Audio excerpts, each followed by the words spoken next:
Chairman ప్రతిపక్షాలకు కేటాయించే అవకాశం ఉండగా దానిని బీఆర్ఎస్ పార్టీ నుంచి వెళ్ళి కాంగ్రెస్ పార్టీలో చేరిన అరికెపూడి గాంధీ గారి కేటాయించి అది అన్యాయం అని చెప్పితే అరికెపూడి గాంధీ ఇంకా బీఆర్ఎస్ పార్టీలో ఉండని చెప్పడం, ఆ తదనంతరము కౌశిక్ రెడ్డి గారు మా పార్టీలో ఉంటే మా కండవ కప్పి ఇలా అక్కడ జెండా ఎగరవేసి మేము వెళ్తామంటే కౌశిక్ రెడ్డి గారిని హౌస్ అరెస్ట్ చేసి అరికెపూడి గాంధీకి మాత్రము ఇలా కౌశిక్ రెడ్డి పైకి ఇంటికి వచ్చి కౌశిక్ రెడ్డిపై అదేవిధంగా ఇంటిపై దాడి చేయడం, ఇదంతా చూస్తుంటే కేవలము కాంగ్రెస్ పార్టీ డైరెక్షన్ లో జరుగుతున్న దాడి మాత్రమే మేమందరము అనుకుంటున్నాము.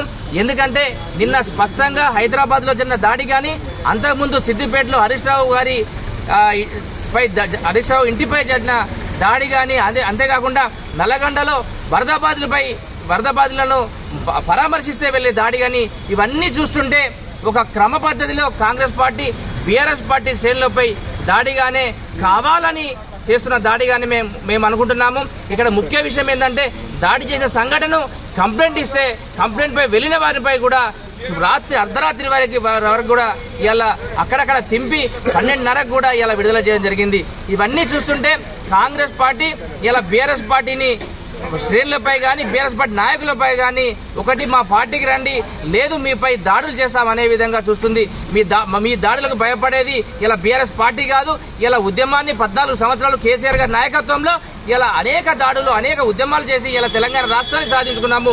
ఏదో మీది ఈ దుత్తుత్తి దాడులు చేసి ఏదో మమ్మల్ని సాధిస్తామంటే మాత్రం నిన్న ఒక్కసారి చూడండి, ఏదైతే పోలీస్ వ్యాన్ లో వెళ్తున్న హరీష్ రావుపై కేశంపేట వద్ద సుమారు 10,000 మంది ఇలా బీఆర్ఎస్ శ్రేణులు ఒక్క 10 నిమిషాలు గుమిగూడరు అంటే ఇలా గ్రామాన ఇలా పల్లెన బీఆర్ఎస్ శ్రేణులు ఉద్యమకారులు ఇలా తెలంగాణ రాష్ట్ర అభివృద్ధి సంక్షేమం ఈ రోజు మీరు చేస్తున్న ఏదైతే దాడులను ఖండించడానికి సిద్ధంగా ఉన్నారు. ఏదో దాడులు చేసి బీఆర్ఎస్ పార్టీలను భయపెడతామని చూస్తే మాత్రం ఇలా బీఆర్ఎస్ పార్టీ శ్రేణులు మిమ్మల్ని ఎక్కర్రాగా ఉడిగించడానికి సిద్ధంగా ఉన్నారని తెలియజేస్తున్నాం.